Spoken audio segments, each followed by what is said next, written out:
Bonjour, c'est Jérémy Mercier et bienvenue dans cette 17e vidéo du challenge 21 jours pour manger sainement. Aujourd'hui, on va parler des addictions, du fait d'être accro à un aliment ou à une catégorie d'aliments. Et en fait, c'est assez fréquent parce qu'il y a des tentations dans tous les sens, des pubs qui vous montrent des produits ou des aliments qui vous donnent vraiment envie, des odeurs quand vous marchez dans la rue, des histoires de mauvaises habitudes qu'on a prises par notre éducation, par notre culture.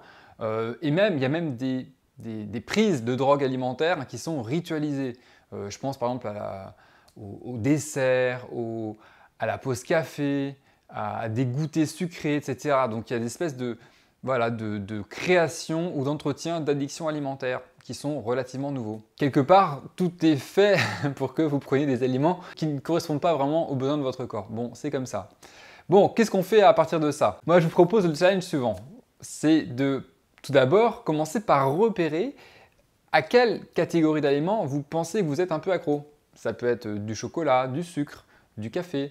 Ça peut être aussi des pizzas, des chips. Bon, voilà, trouvez quelque chose qui, selon vous, relève un petit peu de l'addiction. Bon, plus ou moins grave, hein, il y a des nuances, hein, enfin graves entre guillemets, avec certaines nuances en tout cas. Je vous propose aussi d'essayer de déterminer d'où vous vient cette addiction, de quand elle date, quel est son degré et n'en profitez pas pour accuser d'autres personnes pour vos propres addictions, c'est compris?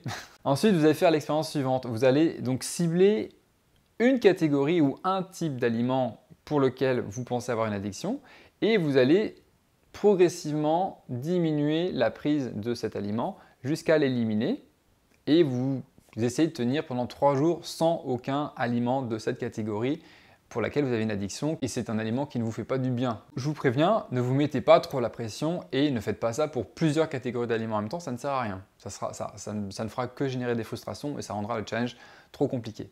Et ensuite, troisième chose, vous allez donc noter comment vous vous sentez sans ce produit-là. Est-ce que vous sentez que le besoin est toujours présent ou pas? Ou bien est-ce que finalement c'est relativement facile? Est-ce que au niveau physique vous avez des sensations particulières? Voilà, notez ça pour voir tout simplement ce qui se passe quand vous ne mangez pas, quand vous ne prenez pas cet aliment ou cette boisson pour laquelle vous avez une addiction. Et après, j'ai hâte de lire votre commentaire sur cette vidéo et que vous la likiez évidemment et que vous me disiez comment ça se passe pour vous.